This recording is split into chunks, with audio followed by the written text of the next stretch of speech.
오늘 우리에게 주신 말씀은 사도행전입니다. 이제 마가복음이 아니고요. 사도행전 1장 8절입니다. 사도행전 1장 8절 다 찾으셨습니까? 우리 다 함께 읽도록 하겠습니다. 시작. 오직 성령이 너희에게 임하시면 너희가 권능을 받고 예루살렘과 온 유대와 사마리아와 땅끝까지 이르러 내 증인이 되리라 하시니라. 아멘. 사도행전과 하나님 나라, 우리 첫 번째 말씀, 하나님 나라를 전파하는 공동체라는 제목으로 목사님 말씀 증거해 주시겠습니다.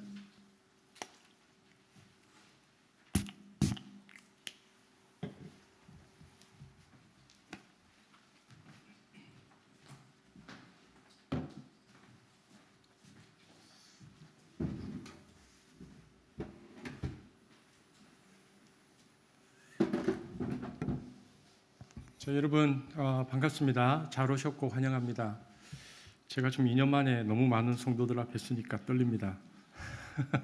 오늘 또 화면으로 예배드리고 계시는 우리 지체들을 축복합니다. 먼저 우리 본당에 계신 우리 성도들은 한번 옆에 분들 한번 보시고 눈인사 한번 하시죠. 너무 오랜만에 뵀는데 또 영상으로 또 예배드리고 있는 분들도 같은 마음으로 또 오늘 예배를 축복합니다. 반가운 얼굴들 많은데 또 예배 후에 우리 함께 교제하기를 원하고요.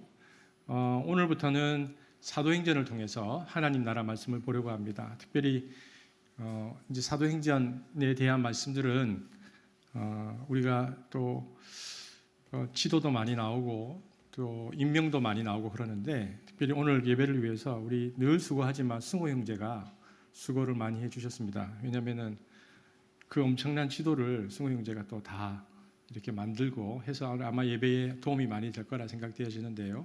오늘도 우리에게 주실 말씀을 기대하고 예배하며 나가겠습니다. 제가 기도하겠습니다. 사랑의 하나님 감사합니다. 이제 또 우리 사랑하는 지체들과 함께 그리고 또 위드 코로나와 함께 그 시대 속에서 우리가 하나님께 예배하게 되어집니다.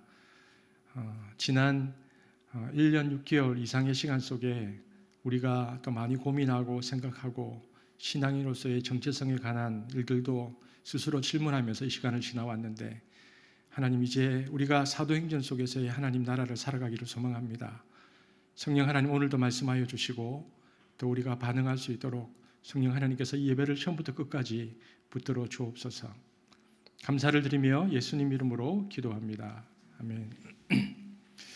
여러분 오늘 하나님 나라를 전파하는 공동체라는 제목인데요. 여러분 복음서 중에서 가장 먼저 쓰인 복음서는 어디입니까? 우리가 그동안 살펴보았던 마가복음이죠.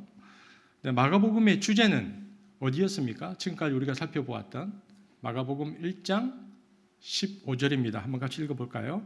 시작. 때가 찼고 하나님의 나라가 가까이 왔으니 회개하고 복음을 믿으라. 이제 이 말씀 암송이 좀 되시겠죠. 여기 보면은 하나님의 나라라는 말이 나오잖아요. 예수님의 가장 중요한 사상, 그러니까 하나님 나라 사상이 이 구절에 매우 함축적으로 표현되어 있고 우리가 그동안에 마가복음 말씀을 통해서 살펴보았습니다. 그런데 마태와 누가는 마가 말고 마태와 누가는 이 마가복음에 나타난 하나님의 이 하나님 나라 사상을 나름대로 더 발전시켜서 그 뒤에 책을 썼습니다.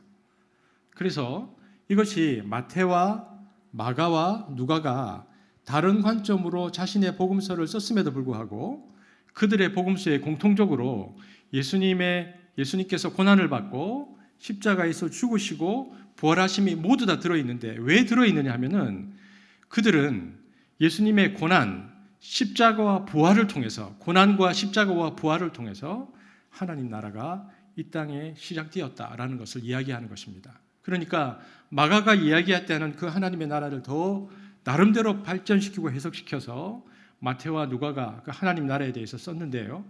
그들은 그럼에도 불구하고 그 안에 예수님의 죽으심과 또 부활하심을 기록해 놓았다는 것이죠. 그래서 사복음서의 마태복음, 마가복음, 누가복음의 가장 핵심적인 사상은 동일하게 하나님의 나라다라는 것을 알 수 있습니다. 자, 그렇다면은 오늘 저와 여러분이 살펴보고 있는 것은 사도행전인데요. 사도행전의 가장 중요한 사상은 무엇일까요? 여러분 질문해 보겠습니다. 사도행전의 저자는 누구입니까? 우리 그래도 많이 오셨는데 아무나 한번 대답해. 사도행전의 저자는 누구이죠? 누가이죠. 누가는 책을 2권을 썼습니다. 무엇입니까? 뭘 썼습니까? 누가복음을 썼고 사도행전을 썼습니다. 여러분 성경을 우리가 읽어보시면 신약 성경 통독하고 계신데 성경이 오랫동안 공관복음을 하나로 묶었죠. 그러니까 마태, 마가, 누가를 하나로 묶고 그 다음에 뭐가 나옵니까? 마태, 마가, 누가복음 다음에 뭐가 나오죠? 요한복음이 나오고 그 다음에 뭐가 나오죠? 예수님 이후의 역사인 사도행전을 이렇게 배치했잖아요. 그래서 이 누가복음과 사도행전 사이에 뭐가 끼어 있습니까? 요한복음이 끼어 있습니다. 원래는 누가가 이 2권을 그냥 2권으로 쓰지 않고 1권으로 썼는데 그래서 누가복음과 사도행전을 배치가 그 중간에 요한복음이 있어서 누가복음과 사도행전을 동시에 연결해서 읽어본 사람들이 많지 않습니다. 배열뿐만 아니라 요한복음이 그 사이에 있기도 하지만 이 누가복음과 사도행전을 이렇게 합치면요 신약 성경에서 가장 큰 덩어리입니다. 신약 성경이 대략 한 8,000절 정도 되거든요. 근데 그 중에서 누가복음과 사도행전을 합치면 2,157절입니다. 이런 바울 서신은 어느 정도 될까요? 누가복음과 사도행전을 합치면 2,157절인데 바울 서신을 합치면 어느 정도 될까요? 바울이 여러 책을 썼기 때문에 바울 서신이 신약 성경에서 가장 많은 지면을 차지하고 있을 것이라고 생각되어지지만 실제로 바울 서신은 2,032절밖에 안 됩니다. 누가가 더 많이 썼습니다. 이거는 원어로 봐도 마찬가지인데요. 절을 세어봐야 되는데 원어로 단어를 다 셀 수 없으니까 페이지로 보면 누가가 원어로 쓴 페이지가 184페이지고요. 사도 바울이 쓴 것은 153페이지밖에 안 됩니다. 그러니까 누가가 쓴 내용이 사도 바울이 쓴 내용보다 훨씬 더 많습니다. 그러니까 누가복음과 만약에 사도행전을 한꺼번에 읽으면요. 신약 성경의 3분의 1을 읽은 것과 같습니다. 그 정도의 분량이라는 것입니다. 그러니까 우리가 이 둘을 합쳐서 읽기가 쉽지 않죠. 이렇듯 양이 많아서 한꺼번에 쭉 읽는 것이 어렵긴 하지만 그럼에도 불구하고 누가복음과 사도행전을 떼어놓고 생각할 수 없을 정도로 이 두 책은 긴밀하게 붙어 있죠. 그러니까 뭐냐면 우리가 오늘 보고 있는 이 사도행전을 잘 이해하려면 누가복음을 먼저 이해하고 있어야 됩니다. 그래야 사도행전이 읽혀집니다. 왜냐하면은 누가복음과 사도행전은요 각각 어떤 의미로 쓰여졌냐면 누가복음은 하나님 나라의 시작, 하나님 나라의 태동에 관해서 썼고요. 그리고 사도행전은 하나님 나라가 운동이 어떻게 전개되었는가를 다루고 있기 때문에 이 둘은 연결됩니다. 떼어놓을 수가 없어요. 누가가 2권의 책을 쓴 것이 아니고 그냥 같이 썼다는 것입니다. 그래서 오늘부터 저와 여러분이 살펴볼 말씀은 사도행전인데 정확히는 사도행전을 통해서 본 하나님 나라이죠. 누가가 그래서 자신의 의도를 사도행전에서 분명히 기록해 놓았습니다. 사도행전 1장 1절에서 2절 한번 보겠습니다. 함께 읽겠습니다. 시작. 데오빌로요.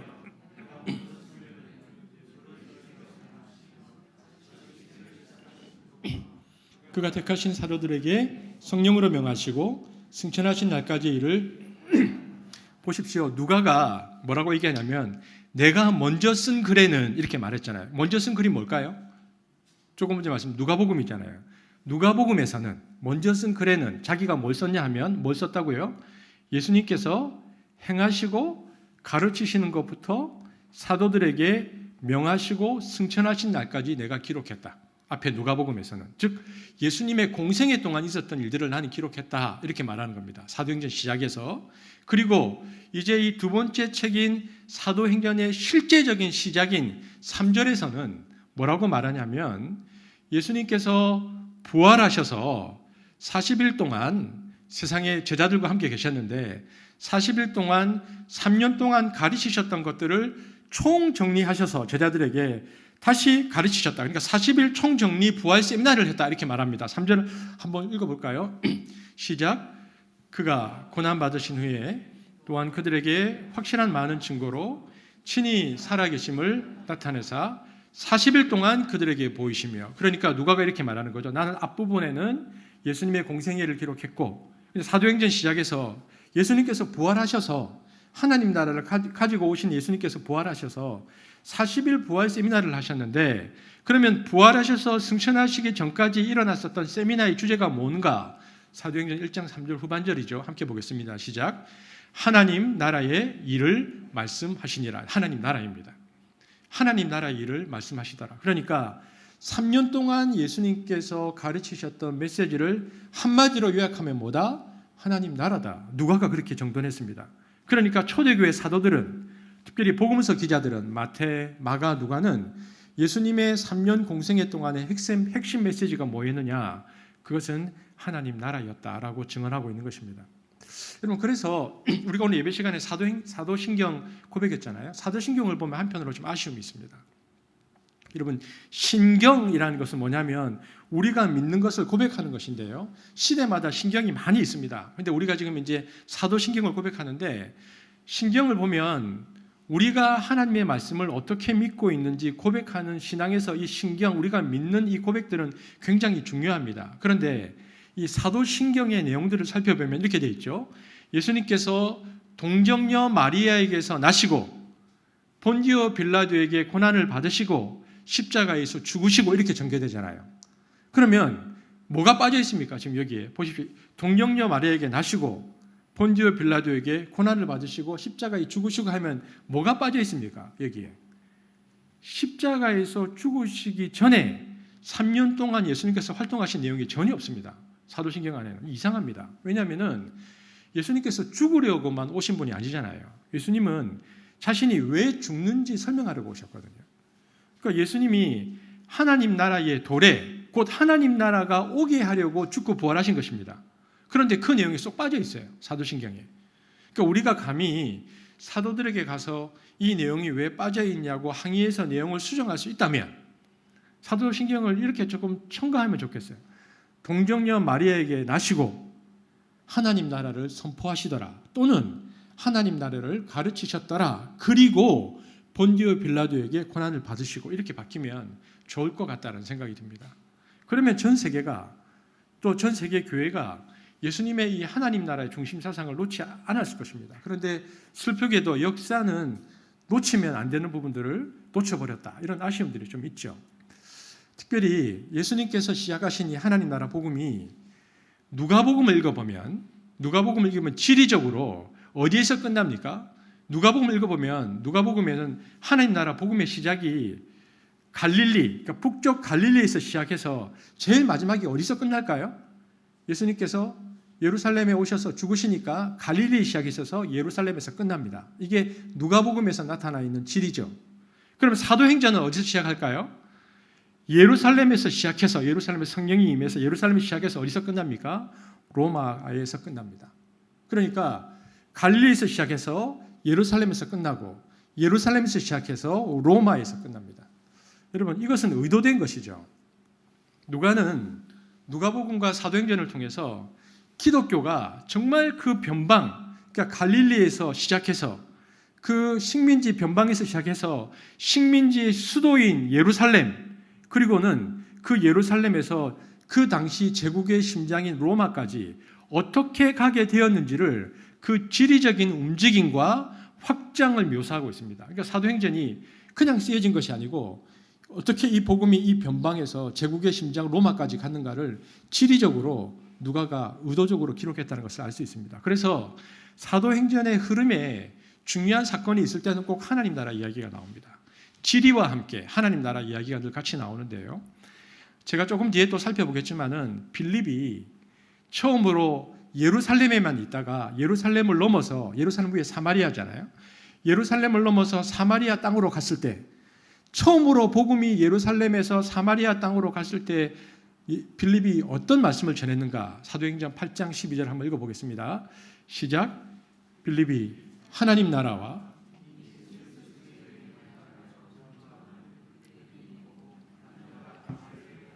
누가가 뭐라고 말합니까? 예루살렘에 머물러 있었던 복음이 예루살렘을 넘어서 사마리아 땅으로 처음 갔을 때에 그 전했던 빌립이 전한 메시지가 뭐냐? 예수 그리스도의 이름, 그러니까 메시아이신 예수와 하나님 나라를 전했다. 그냥 그 누가가 사마리아를 측정해 놓은 것이 아니고요. 사마리아에서 하나님 나라를 전했다라고 말하고 있습니다. 여러분 사도행전 14장 22절은 사도 바울이 1차 전도 여행을 마치고 돌아와서 거의 돌에 맞고 죽을 뻔한 일을 겪은 후에 제자들을 권면하는 내용이거든요. 사도 바울이 거의 얼마 이제 죽게 되었는데 제자들에게 이렇게 권면하고 있습니다. 함께 보겠습니다. 시작. 제자들의 마음을 굳게 하여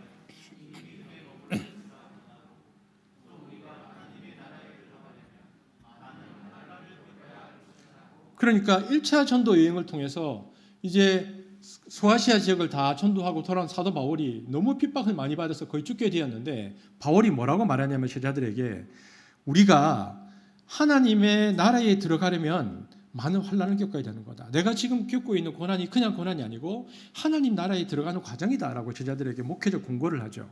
하나님 나라에 들어가게 되면 많은 환난이 있으니까 너희들은 그것에 흔들리지 말고 믿음에 거하라.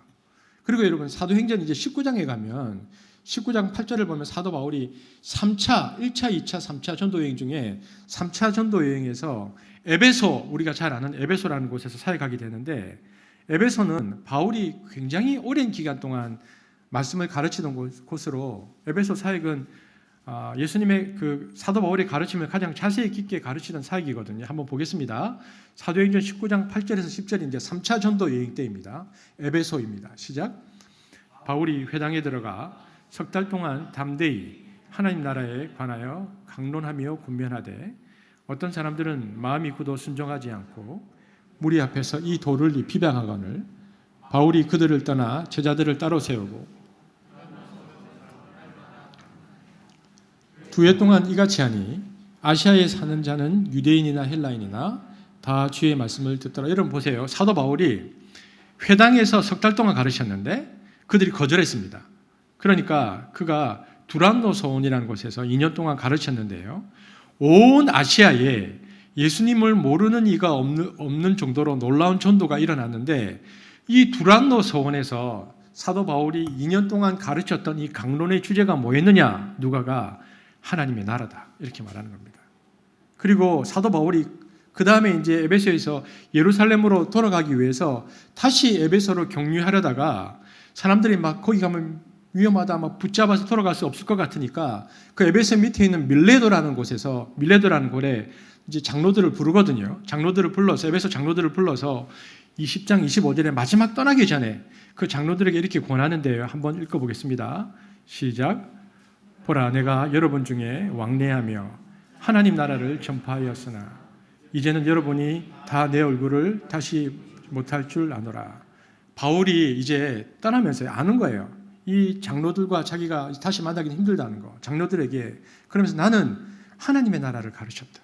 여러분도 이 하나님 나라를 복음을 붙들어라라고 얘기하고는 예루살렘으로 돌아가게 됩니다. 그러니까 우리가 사도행전을 보면요.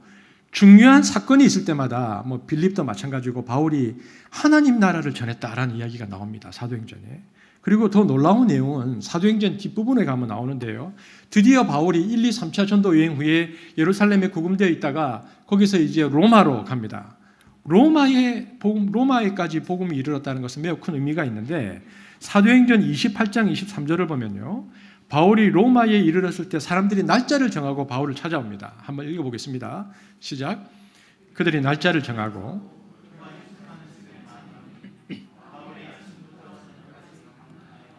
하나님 나라를 증언하고 모세의 율법과 선지자의 말을 가지고 예수에 대하여 권하더라. 사도 바울이 로마에서요. 자기를 찾아온 사람들에게 모세의 율법과 선지자의 말, 그러니까 구약 성경으로 예수를 설명하면서 무엇을 강론했다고 되어 있습니까? 하나님의 나라를 증언했다. 이렇게 되어 있습니다. 그리고 사도행전의 제일 마지막 28장 30절, 31절은 어떻게 끝나는가 한번 보겠습니다. 시작. 바울이 온 이태를 자기에게 오는 사람을 다 영접하고 하나님 나라를 전파하며 주 예수 담대하게 거침없이 가르치더라. 바울이 2년 동안 자기 셋집에 머물면서 자기에게 오는 사람들을 다 영접하면서 하나님 나라를 전파하고 주 예수 그리스도에 관한 모든 것을 담대하고 거침없이 가르치더라 하고 사도행전이 끝납니다. 여러분, 그러면은 쭉 우리가 봤잖아요. 여러분, 사도행전에서 무엇을 말하려고 하는지 좀 느껴지십니까? 사도행전은 부활하신 예수님께서 예루살렘에서 부활하실 때에, 승천하실 때에 제자들에게 성령을 기다리라고 시작하는데, 예수님이 예루살렘 성에서 하나님 나라를 말씀하신 내용으로 시작합니다. 사도행전은. 그리고 사도 바울이 우여곡절 끝에 로마까지 와서 이 하나님 나라를 거침없이 전하는 것으로 끝납니다. 그러니까 사도행전은 누가복음에서 예수님께서 이미 선포하신 하나님 나라 복음이 성취되었을 뿐만 아니라 이 성취된 이야기를 부활하신 예수님께서 40일 동안 풀어서 설명하시고, 그것을 다시 제자들이 받아서 그 제자들이 계속 복음을 전하고 살아내다가 마지막에 로마까지 가서 바울이 하나님 나라를 전했다, 이 내용입니다. 이게 사도행전의 이야기죠. 그래서 사도행전은 단순히 다른 나라에 가서 복음 전한 이야기가 아니고, 그것을 넘어서서 이미 임한 하나님 나라를 사모한, 그리고 그 하나님 나라를 증언한 사람들의 이야기라는 것을 알 수 있습니다. 그래서 사도행전의 주제는 철저하게 하나님의 나라입니다.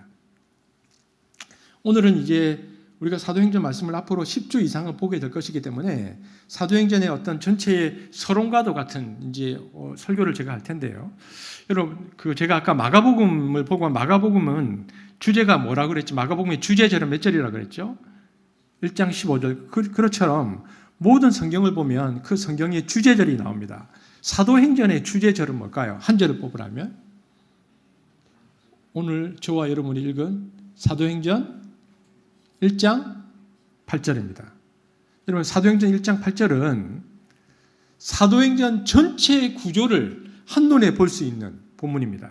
그러니까 당시 로마 제국이 지배하던 식민지의 변방, 이 갈릴리에서 그 복음이 수도에 이르렀고, 수도의 예루살렘이라는 수도에 이르렀던 이 복음이 예루살렘에서 로마로 향해 가는데, 로마는 제국의 심장이거든요. 근데 이것이 어떻게 흘러가고 있는가를 사도행전 1장 8절에서 이런 지리적 확장과 움직임을 예고하고 있는 것이 사도행전 1장 8절입니다. 한번 보겠습니다. 이제 이 하나님 나라 복음이 어떻게 흘러가고 있는지 설명하는지. 시작. 오직 성령이 너에게 임하시면 너희가 권능을 받고,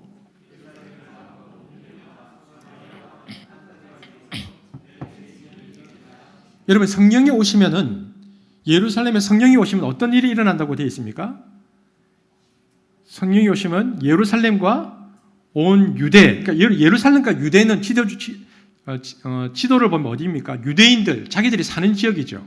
그런데 성령이 임하면 어떤 일이 일어나는가? 그들이 적대시하던 사마리아 지역까지, 우리로 따지면 북한까지, 그리고 그 너머까지, 만주와 유로까지 증인이 될 것이다, 이렇게 말하고 있습니다.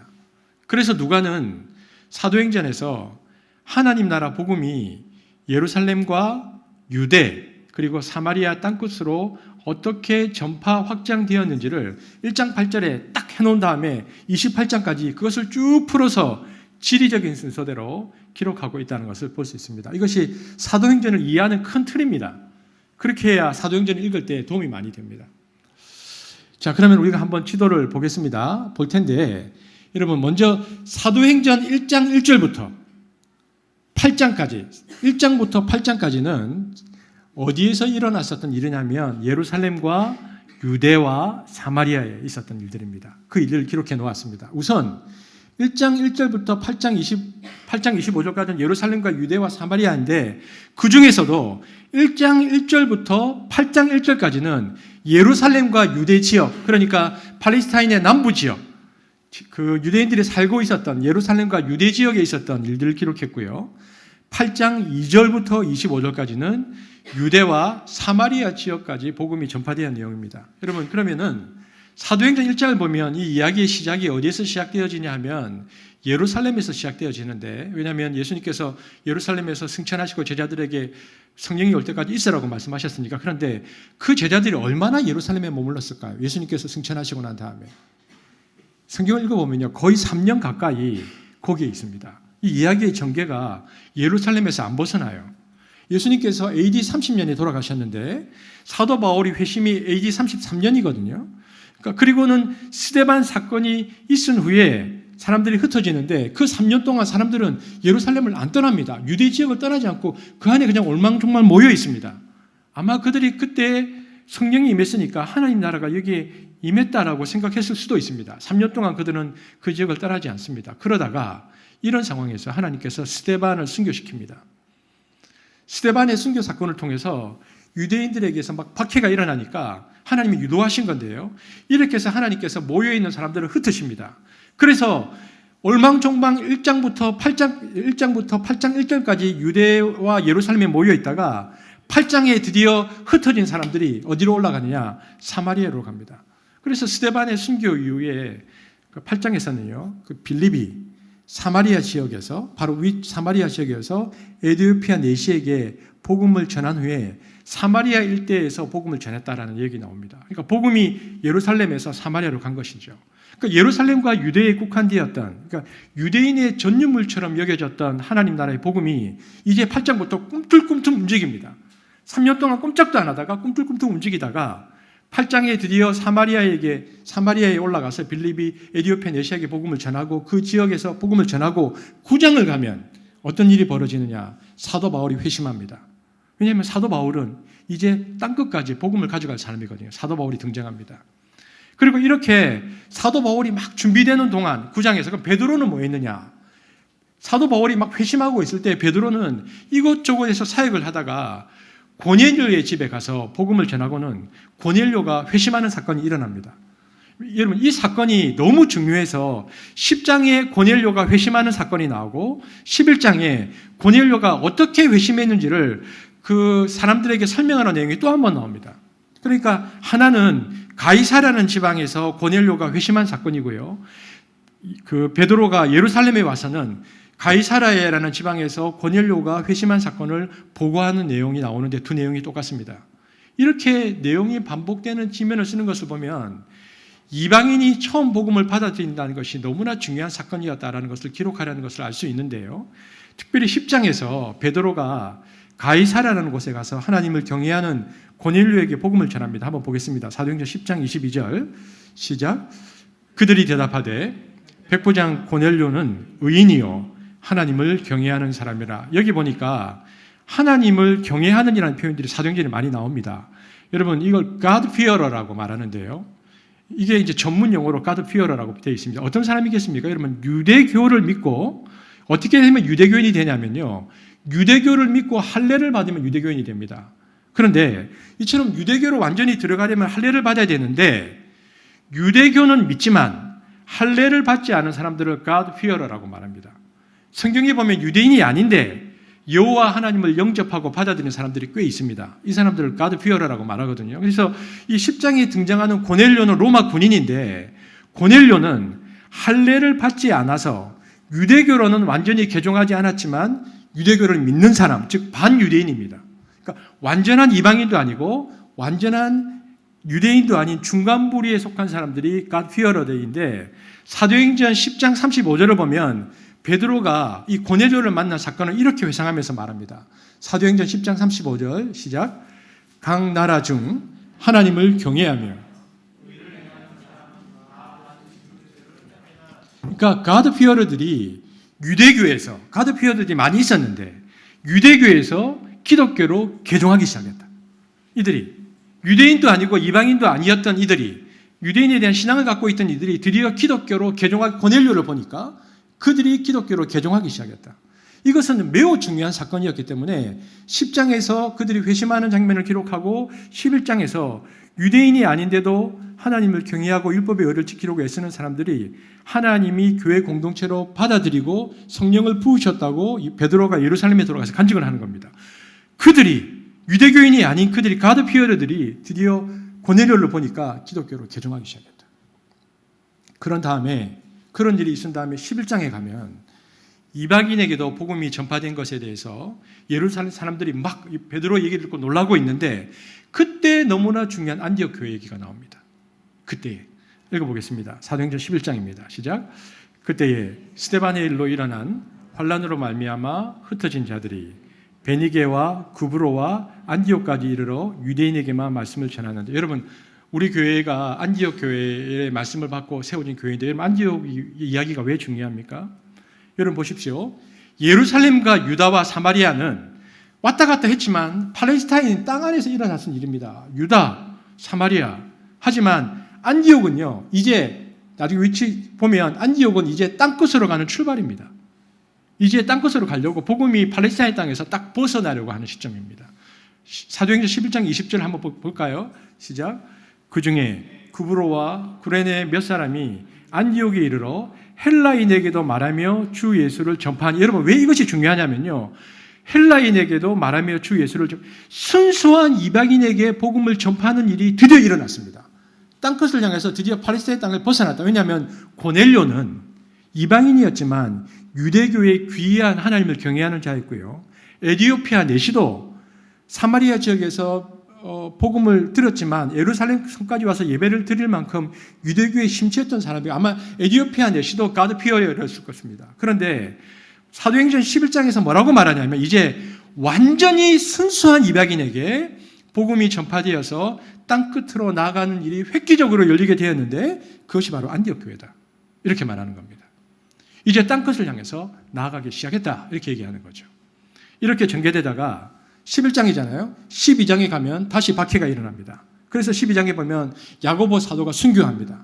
그리고 베드로가 갇혔다가 기적적으로 추록하고 헤롯이 죽는 사건이 12장에 나옵니다. 여러분 이렇듯 보십시오.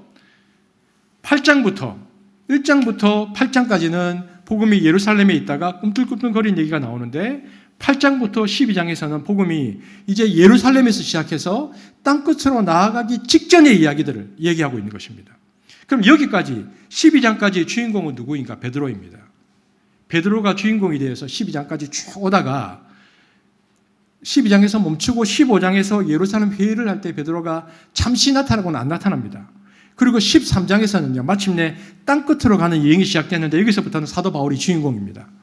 그래서 13장부터 28장까지는 1차, 2차, 3차 전도 여행이 시작되어지고, 그리고 그 다음 예루살렘으로 돌아오고, 이렇게 장면이 바뀌면서 이 복음이 예루살렘으로 왔다가 다시 제국의 심장인 로마로 움직이는 이야기가 나옵니다. 여러분 한번 지도를 보겠습니다. 우리 승호 형제가 이제 애써서 만들어준 지도인데요.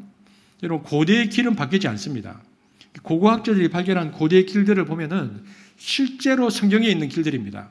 그래서 성경에 있는 역사가 얼마나 사실에 가까운지 지도를 보면 알 수 있는데, 고고학을 공부하면 야, 이게 성경의 지도가 참 놀랍다 했는데, 여기까지 한번 정리해 보겠습니다. 여러분 보십시오. 먼저 1장부터 11장에 보면 예루살렘에서 복음이 막 전파되는데요, 사람들이 처음에 어디에 있습니까? 처음에는 예루살렘에만 모여 있습니다. 3년 동안 올망정말. 그러다가 스데반이 순교하고 나니까 8장에서 빌립이 어디로 갑니까?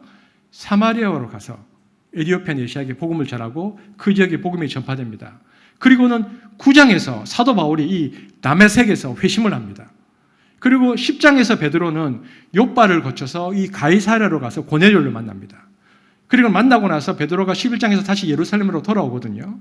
그러니까 이렇게 스데반의 순교로 흩어진 사람들이 복음을 전하고 그 사람들이 복음을 받아들입니다. 특별히 사도행전 8장에서 12장까지의 기록은요, 처음에는 딱 예루살렘으로만 딱 고정되었던 카메라가 1장부터 8장까지는, 8장에서는 사마리아에서 툭 일어나고 9장에서는 다메섹으로 툭 일어나고 10장에서는 가이사랴에서도 툭 일어납니다. 이것은 무엇을 의미합니까?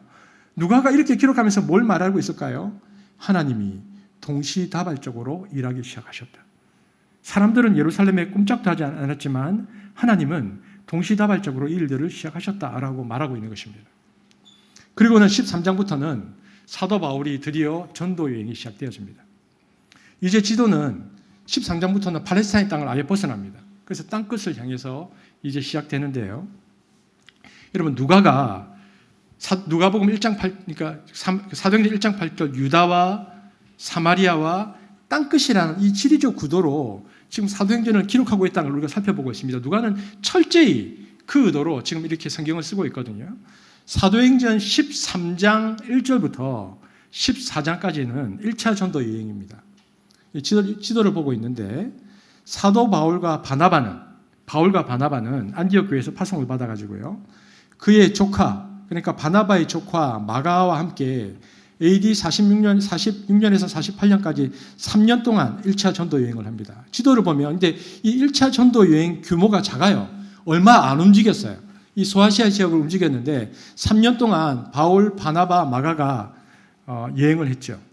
지도를 보시면 바울이 여기 보면 여러분 여기 성경에는요 구브로라고 돼 있고 지금은 사이프러스 섬이라고 돼 있고요. 또 키프로스라고도 부르기도 합니다. 구브로, 키프로스, 사이프러스 섬을 통해서 이제 어디로 가냐면 버가로 갔다가 여기 보면 안디옥이 두 가지가 있는데 우리가 아는 안디옥 교회는 시리아 안디옥이고 비시디아 저 위에 보면 비시디아 안디옥과 이고니오와 또 루스드라를 거쳐서 더베로 갔다가 다시 수리아 안디옥으로 돌아오는 곳으로 1차 전도여행이 끝납니다. 이게 3년 동안 이렇게 돌았다.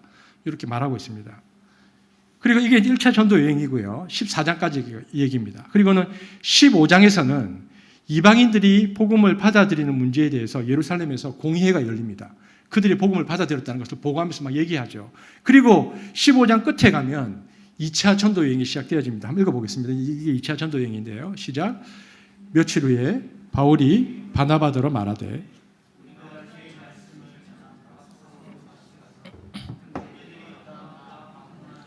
여러분 여기서 며칠 후는 몇 년 뒤입니다. 여기 며칠 후가 아니고 1차 전도 여행 후에 예루살렘 가서 설명하고 몇 년 뒤에 자 바울이 바나바더러 우리가 1차 전도 여행 때 말씀을 전한 데 가서 형제들이 어떻게 하고 있는지 한번 보자 이렇게 말한 게 2차 전도 여행이 시작입니다. 사도 바울과 바나바는 예루살렘 공의회에서 이제 이방인에게 어떻게 할 것인가 할례 문제를 포함해서 이 결정된 사항을 가지고 1차 선교 여행에 개척했던 교회들이 어떻게 믿음을 잘 지키고 있는지 확인하기 위해서 2차 전도 여행을 떠났는데 이때 바울과 바나바가 싸웁니다. 엄청나게 싸웁니다. 2차 전도 여행을 할 때. 왜 싸우느냐? 1차 전도 여행 있을 때 아까 사이프러스 이 바보라는 곳에서요. 버가로 갈 때 이거 아까 바나바의 사촌이 조카가 마가인데요. 마가가 따라갔거든요. 그런데 어떤 이유인지 모르겠는데 여행을 잘 가다가 마가가 나 못하겠다. 나는 이 전도 여행 못하겠다. 그래서 예루살렘으로 돌아갑니다. 그래가지고 중간에 가버려요. 그래서 마가는 돌아가 버리고 바울과 바나바가 1차 여행 마치고 왔는데 바나바가 바울 보고 뭐라고 말하냐면 2차 여행 때 이번에 마가 데려가자. 그러니까 바울이 화를 내면서 나는 못 데려간다. 보면 바울이 성격이 좀 못됐어요. 스데반을 돌로 쳐 죽이는 사건의 증인인데요. 바울이 나중에 자기가 죄인 중에 괴수라고 말하는 것도 과장이 아니라 진짜 괴수였기 때문에 이런 생각도 좀 합니다. 그래도 성격이 나쁜 사람도 괜찮습니다. 하나님 다 쓰시니까 보면. 왜냐하면 다시 돌아가서 바나바가 누구입니까? 바울이 처음에 그 예수님을 믿는 사람들을 막 처단하려고 가다가 다마스커스에서 예수를 믿고 그가 이제 회심하고 예루살렘으로 가서 제자들과 함께 했지만 아무도 안 믿어주는 거예요. 예루살렘에서. 저 우리 핍박하는 사람 아니가? 그때 아니다. 이 사람 믿어야 된다라고 예루살렘에 있는 사람들에게 소개했던 사람이 바나바입니다. 또 바울이 그 뒤에 자기 고향 다소에 가서 몇 년 동안 숨어 있을 때도 안디옥으로 같이 가서 사역하자 데려온 사람이 바나바입니다. 그러니까 바나바는 바울의 영적 멘토이자 지도자이자 은인입니다. 그런데도 바나바가 자기 생제를 데리고 전도 여행을 가자 할 때에 마음에 들지 않아도 좀 용납해 주면 되는데 하나님 일에 합당하지 않다고 심하게 싸우거든요. 그래서 이 전도팀이 갈라집니다. 출발부터. 같이 못 갑니다. 그래서 이 사람들이 어디로 가는가? 두 팀으로 나누는데요. 결국 바나바는 마가를 데리고 그들의 고향 이 사이프러스에 가서 선교하고요. 거기에서. 그리고 사도 바울은 실라와 함께 여기 보면은 지도를 보면은 저기 지도를 보십시오. 이렇게 수리아, 그러니까 길리기아를 거쳐서 더베와 루스드라를 향해서 갑니다. 더베와 루스드라. 근데 여러분, 바울은 여기에서 그 유명한 영적인 아들을 만납니다. 누구를 만나느냐? 디모데를 만납니다. 거기서 한번 보겠습니다. 사도행전 16장 1, 2절 읽겠습니다. 시작. 읽겠습니다. 시작. 바울이 더베와 루스드라에게도 이르매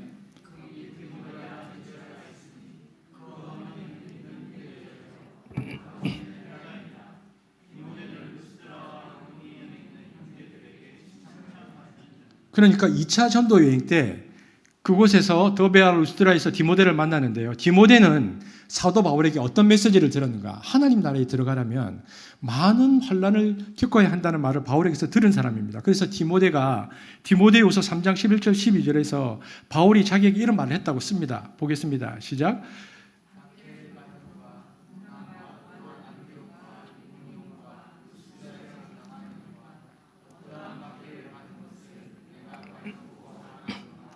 주께서 이 모든 것 가운데 나를 건지셨느니라. 우리 그리스도 예수 안에서 경건하게 살고자 하는 자는 박해를 받으리라. 제자 아들과 같은 디모데에게 네가 안디옥과 이고니온과 루스드라에서 내가 너를 만난 그곳에서 얼마나 핍박을 받은지 보았지. 너도 앞으로 그런 핍박이 있을 거지만 그러나 단단히 붙잡고 목회하라 얘기합니다. 바울이 그 말을 하고 어디로 가는가? 원래는 비두니아라는 곳으로 가려고 했는데 성령께서 딱 막으셔서 저기 보면요, 드로아라는 곳으로 갑니다. 사도 바울 일행이 드로아에 이르렀을 때 바울이 그 유명한 사도행전 16장에 나오는 마케도니아 환상을 봅니다. 그래서 복음을 방향을 소아시아에서 유럽으로 방향을 딱 바꿉니다. 드로아에서. 사실 바울은 이 소아시아 지역, 그러니까 유럽까지 안 가고 소아시아 지역에서 복음을 계속 전하려고 했는데 여기 보면 성경에 보면 막으셨다는 표현이 나오는데요. 이제 적극적으로 막으시고 꿈에도 나타나셔서 결국 바울이 저기 바다가 보이죠. 작은 에게해로 건너가서 빌립보에 가서 복음을 전합니다. 그러니까 복음이 유럽으로 처음으로 건너가는 것입니다. 유럽에서 제일 처음 세워진 교회가 빌립보 교회입니다. 그곳에서 빌립보에서 유명한 우리가 잘 아는 사람을 만나죠. 두아디아 출신 자주장사 루디아를 그곳에서 만납니다. 그래서 루디아와 그의 가족들에게 빌립보에서 복음을 전하고 이때 귀신 들린 여종을 고치는 이적을 행했는데요. 여종의 주인들이 관원에게 바울 일행을 고발해서 매를 맞고 감옥에 갇힙니다. 저기에서. 그러나 바울과 실라가 저기에서 기도와 찬송으로 하나님을 찬미하니까 성령의 도우심으로 지진이 일어나서 감옥의 문이 열리고 묶인 것이 풀어지죠. 이때 간수가 죄수들이 다 도망간 줄 알고 문책 당할 것이 들어와서 스스로 자결하려 했는데 바울이 만류하면서 뭐라고 얘기합니까? 주 예수를 믿으라. 그리하면 너와 내 집이 구원을 얻으리라 하고 간수와 그의 온 가족에게 복음이 전하잖아요. 드디어 복음이 유럽에서 전해지는 장면입니다. 다음 날 로마 시민권자인 바울과 일행이 석방되고요. 그리고는 이제 지도를 보면 여기 암비볼리와 아볼리아를 거쳐서 어디로 가는가? 데살로니가로 갑니다. 빌립보에서 데살로니가로 가서 유대인 회당에서 복음을 전합니다. 그런데 막 믿지 않는 유대인들이 막 선동해가지고는 데살로니가에서 복음을 전하지 못하게 되니까 베레아로 떠납니다. 그래서 딱 뭐라고 성경이 말하면 베레아 사람들은 데살로니가에서 보다 더 신사적이어서 복음을 들었다. 성경은 상고했다. 사람들이 믿게 되었다. 이런 표현이 나오거든요. 그런데 이 데살로니가에서 베레아까지 유대인들이 쫓아와서 회방을 하는 겁니다. 그러니까 실라와 디모데를 그곳에 두고 너희들은 여기서 계속 복음을 전하라. 사도 바울은 철학과 우상의 도시 아테네로 갑니다. 사도행전 17장이죠. 그래서 아테네의 아레오바고 언덕에서 철학적 논쟁을 벌이면서 그곳에서 일부 사람들을 개종시키고 다시 사도 바울 일행이 어디로 가느냐? 고린도로 갑니다. 지도를 보십시오. 고린도에서 누구를 만났느냐? 소아시아 본토 출신 아굴라와 브리스길라를 거기서 만납니다. 그리고 거기서 천막 제조를 하면서 생계를 이어가면서 1년 6개월 동안 그곳에서 안식일마다 유대인 회당에서 복음을 전했다. 그 후에 사도 바울은 아굴라와 브리스길라 부부를 데리고 여기 보면 갱그리아라는 곳을 가서 갱그리아에 가서 무슨 서운한 일이 있어서 머리를 빡빡 깎고 사도 바울이 에베소로 돌아갑니다. 그래서 에베소 교회에 이제 그 부부를 남기고 사도 바울은 다시 지도를 보면 저기 가이사랴, 예루살렘을 거쳐서 안디옥으로 돌아오는데 이게 2차 전도 여행입니다. 이게 18장까지입니다. 2차 전도 여행이 18장까지죠. 이번에는 복음이 어디까지 갔다고 말합니까? 1차 전도 여행은 소아시아에만 있었는데 2차 전도 여행은 소아시아를 넘어서 마케도니아, 아가이아까지 복음이 전파되었다. 이렇게 말하고 있는 겁니다. 그리고 난 다음에 3차 전도 여행이 시작됩니다. 3차 전도 여행도 약 3년인데 AD 53년에서 57년이니까 1차 전도 여행 한 7년 뒤인데요. 3년 동안 전도합니다. 3차 전도 여행은 사도 바울이 1차, 2차 전도 여행 때 세운 교회의 방문을 위해서 떠납니다. 지도에 보면 이렇게 안디옥에서 계속 길을 가서 이제 1차, 2차 전도 여행 때 세웠던 교회들이 어떻게 지나고 있는지를 보러 떠나는 것입니다. 여러분, 우리가 여기서 주목해야 할 부분이 있습니다. 우리가 이해하는 선교는 뭡니까? 우리가 이해하는 선교는 복음을 전하면서 계속 옮겨 다니는 거잖아요. 여기서 복음 전하고 여기서 복음 전하고. 그런데 바울은 그렇게 하지 않습니다. 바울은 이미 복음을 전한 사람들을 찾아가서 그 공동체가 얼마나 든든히 서고 있는데 관심이 있습니다. 그러니까 바울은 예수를 다시 알리는 것뿐만 아니라 메시아 공동체를 세우는 데 관심이 많았습니다. 그래서 저는 사도 바울의 선교 여행을 신학적으로 말하라고 하면 메시아 공동체 운동이라고 부르는 것이 맞다고 생각합니다. 사도 바울은 메시아 공동체, 하나님의 나라 공동체를 세우는 데 관심이 있었습니다. 여러분, 선교는 교회 공동체를 세우는 것입니다. 그러나 오늘날 선교는 어떻게 생각하느냐? 복음 전하고 건물만 짓고 떠나는 양상을 보이죠. 여러분, 그런데 교회를 세운다는 것은 건물을 세우는 것만이 아니고 사람과 그리스도 공동체를 세우는 것입니다. 그러니까 건물을 세우는 것이 선교가 아닙니다. 그곳에서 메시아 공동체, 내가 메시아주의로 메시아를 따르는 사람으로 살겠다는 공동체를 이루는 것이 선교이거든요. 그래서 이것이 선교다라는 것을 사도 바울의 그 메시아 공동체 운동을 통해서 알 수 있는 것이죠.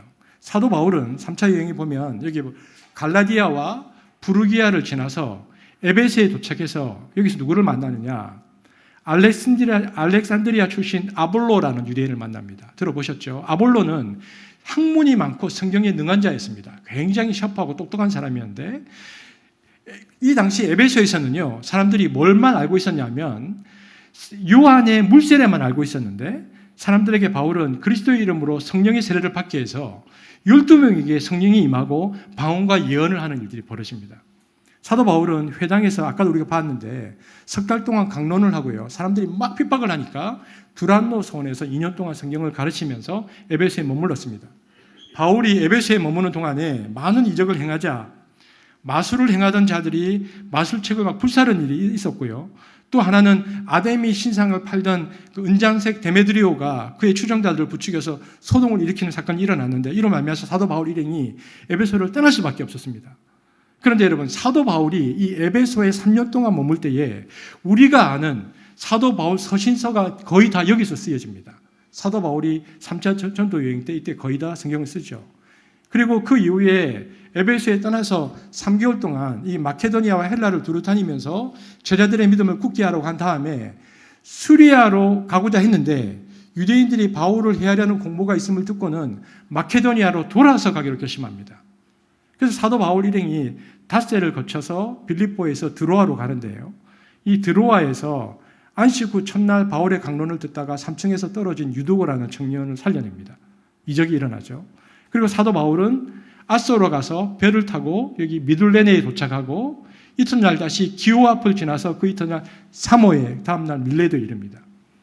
여러분, 아까 얘기했죠. 이 밀레도에서 사도 바울은 에베소 장로들을 정해서 자신이 사역자로서 행한 일과 앞으로 닥쳐올 환란에 대해서 말합니다. 마지막 고별 설교를 하는데 흥미로운 것은 사도 바울의 설교 중에서 유일하게 성도들을 향해서 한 설교가 이겁니다.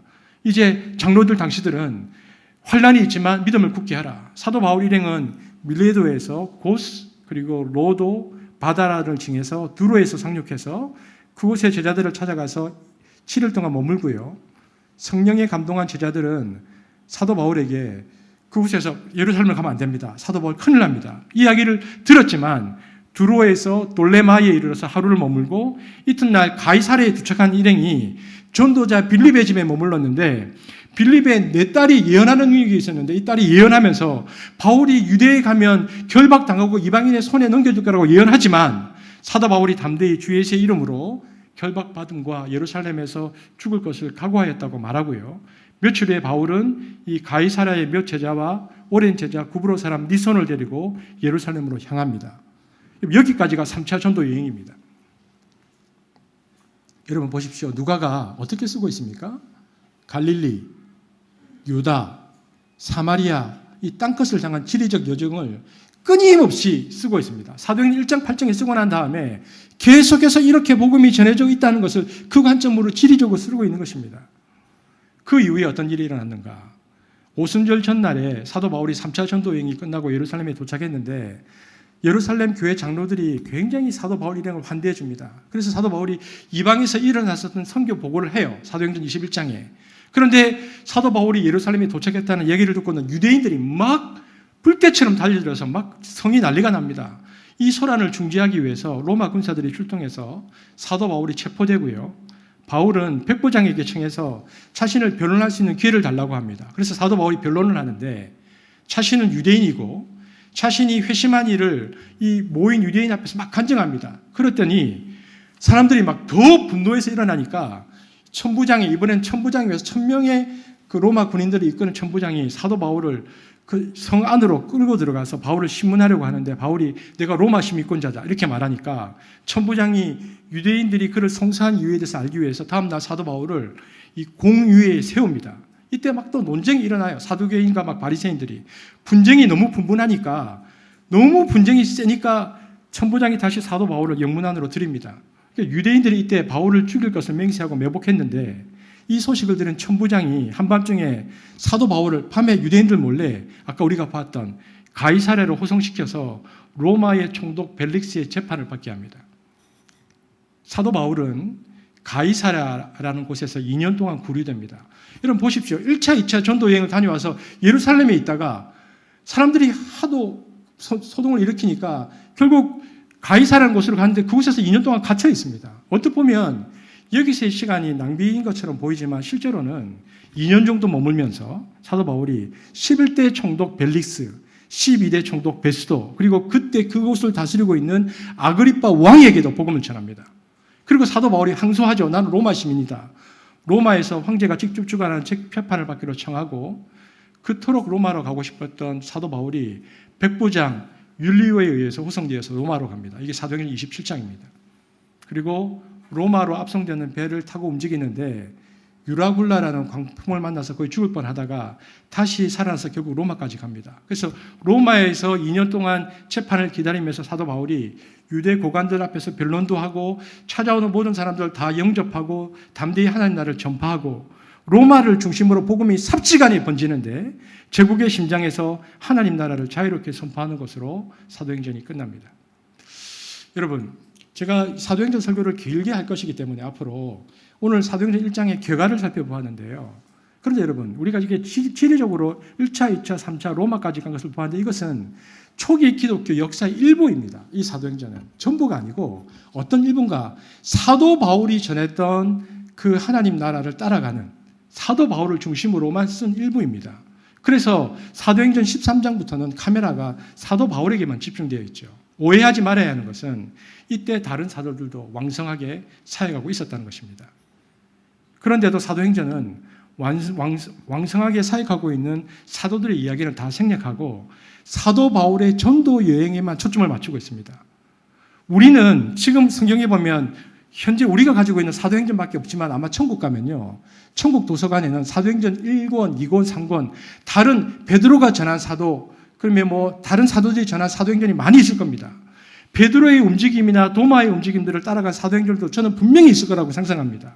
그런데 누가가 여기에서 추적하고 싶었던 것은 사도 바울을 통해서 건너간 하나님 나라 복음인데 이 복음이 로마까지 갔다는 것을 말하고 싶은 것이죠. 한번 읽겠습니다. 사도행전 마지막 28장 28절에서 31절인데요. 시작. 그런즉 하나님의 이 구원이 이방인에게로 번이어진 줄 알라. 그들은 그것을 들으리라 하더라. 바울이 온 이태를 자기 셋집에 머물면서 하나님 나라를 전파하며 주 예수 그리스도에 관한 모든 것을 담대하게 거침없이 가르치더라. 28절은 사도 바울이 유대인들에게 한 말입니다. 보세요. 이방인에게도 복음이 전해졌어요. 그러니까 아무것도 모르는 예수님의 제자들이 하나님 나라를 전했는데 사도 바울은 구약으로부터 이어진 모든 이야기에 대한 이해를 가지고 하나님 나라를 전파했고요. 그리고 로마에서 주 예수 그리스도에 관한 것을 담대하게 거침없이 가르치더라라는 문장으로 사도행전이 끝납니다. 그러면 실제 하나님 나라 운동이 사도행전 28장 여기서 끝났는가? 그렇지 않습니다. 사도 바울은 예루살렘에서 구금되기 전에 로마에 있는 사람들에게 편지를 썼는데 그 결론 부분에 이런 말이 있습니다. 로마서 15장 28절 보겠습니다. 시작. 그러므로 내가 이 일을 마치고 이 열매를 그들에게 확증한 후에 너에게 들렸다가 스바나로 가리라. 이 일이 뭐냐면 헌금을 들고 예루살렘으로 간 후에 너에게 들렸다가 로마에 들렸다가 어디까지 가겠다는 것입니까? 서바나, 스페인까지 가겠다. 스페인은 그 당시에 땅끝으로 여겨지는 곳이었거든요. 그러니까 바울에게는 예수님의 말씀에 따라 그 시대에 알려진 땅끝인 스페인까지 가서 주님을 전해야겠다는 계획이 있었던 겁니다. 보십시오. 예루살렘에 머물고 있던 사도들을 하나님께서 흩으셔서 곳곳에 복음을 전하게 하시고 사도 바울의 전도팀을 통해서 1, 2, 3차 전도 여행을 하게 하신 여정이 사도행전인데 바울은 결국 로마까지 가서 하나님 나라의 복음을 전하고 이후에는 땅끝이라 불리는 서바나 오늘 스페인까지 가서 복음을 전했을 것입니다. 물론 로마 이후의 여정은 성경에 기록되지 않지만 그러나 사도 바울의 계획을 볼 때에 그 이후에 디모데전서나 디도서를 보면 아마 그 과정 속에서 썼을 것이라고 짐작되어지는데 저는 이 추측이 맞다고 봅니다. 이렇게 사도행전은 28장 다음에 무슨 일이 일어날 건지에 대한 기대를 남기고 끝납니다. 그래서 읽어보면요. 사도행전이 끝났다는 느낌이 안 들고 미완성처럼 여겨집니다. 이것이 놀랍습니다. 그래서 신학자들이 뭐라고 말하냐면 누가가 사도행전을 하나 더 쓰려고 했는데 혹은 사도행전이 종결되지 않는 상태로 이상하게 그래서 끝났다 얘기하는 사람도 있고요. 그 외에는 바울이 행전을 하나 더 쓰려고 했는데 못했다 의견들이 많이 있는데 저는 그 가운데 누가가 바울의 이야기를 여기까지 쓰려고 계획했다는 것에 손을 듭니다. 왜냐하면 그 문장 구조를 보면 이 수미쌍관 구조라 그래서 하나님 나라에서 시작해서 하나님 나라로 끝나는 구조가 너무나 완벽하게 여기서 끝나는 것이 누가의 계획이라고 생각합니다. 그러니까 보십시오. 예수님에 대한 놀라운 소식, 하나님 나라가 시작되었다는 이야기는 모두 갈릴리 촌에서 시작되어집니다. 제가 보면 승호 형제가 이걸 정말 잘 만들었는데 제가 지금까지 이거를 위해서 설명한 것인데요.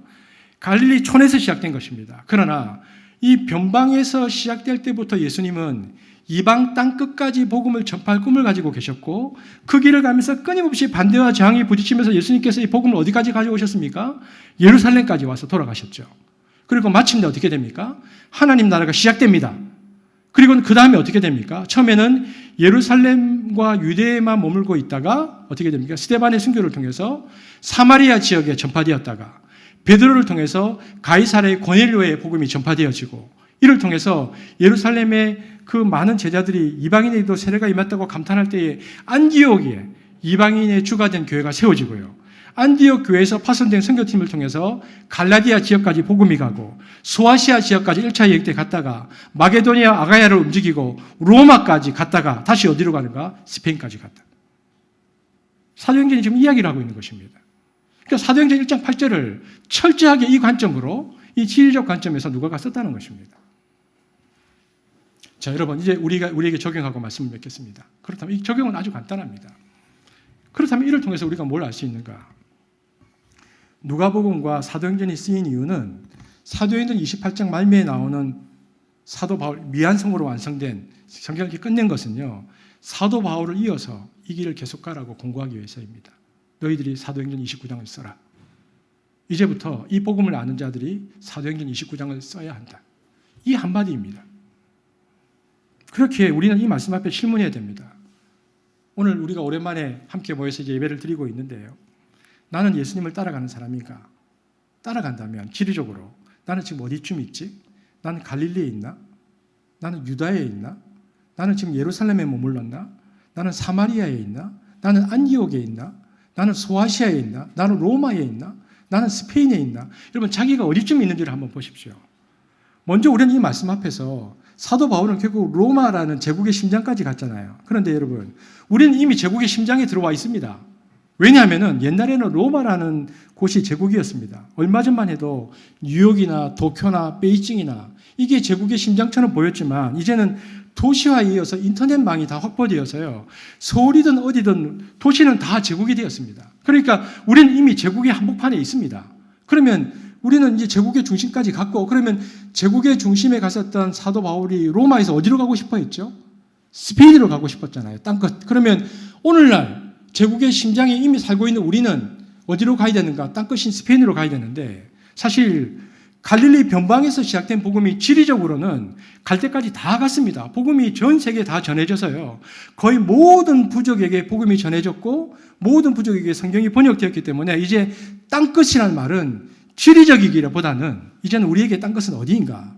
우리에게 땅끝은 이제는 하나님을 알지 못하는 친구들, 이웃들, 직장 동료라는 것을 알아야 됩니다. 그것이 우리의 땅끝입니다.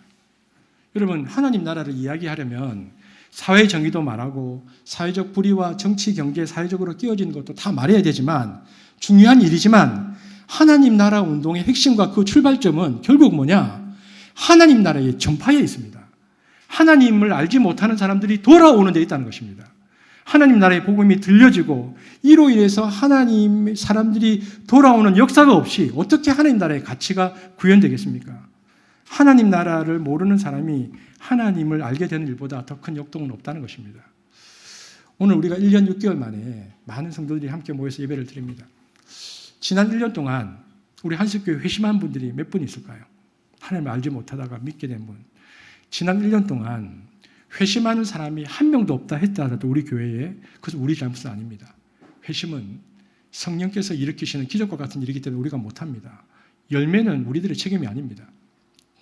그러나 1년 내내 잃어버린 영혼, 즉 하나님을 알지 못하는 사람들이 우리가 나가지도 않았고 그들과 대화하지도 않았고 하나님 나라 복음을 이야기하지도 않았다면 그건 우리 책임입니다.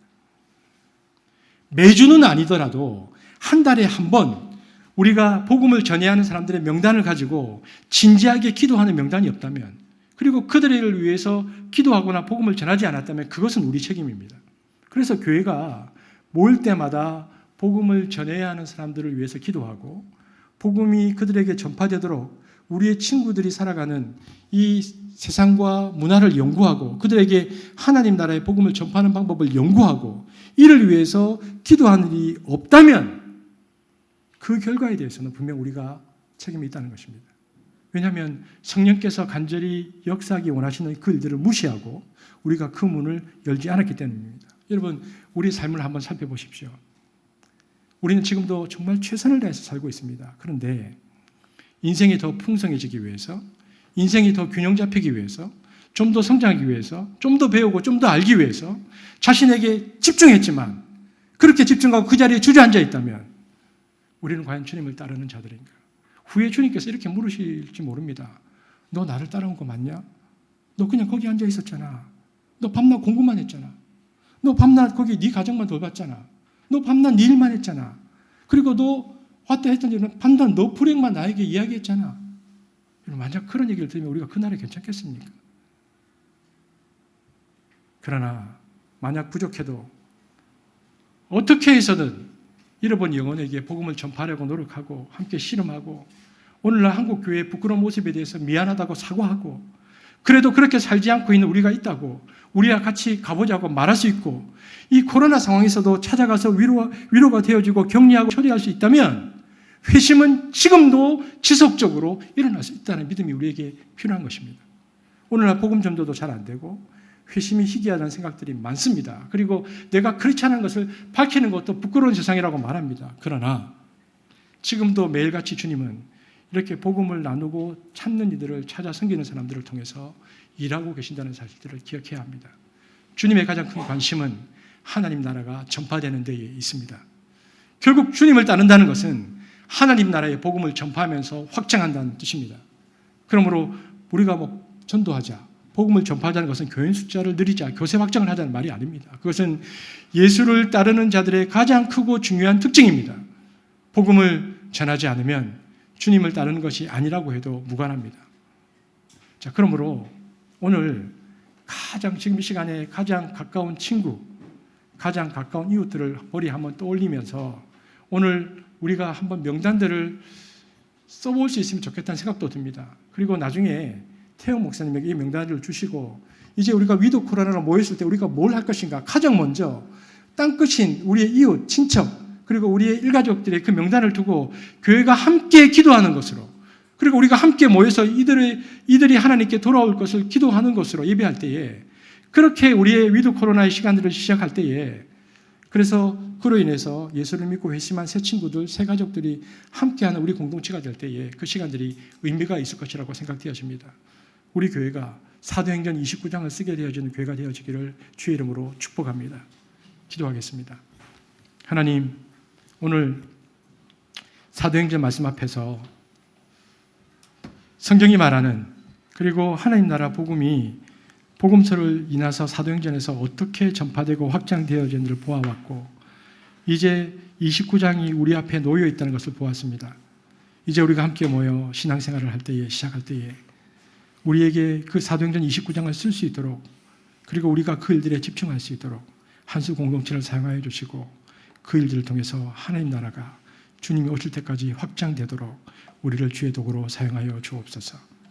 감사를 드리며 예수님 이름으로 기도합니다. 아멘.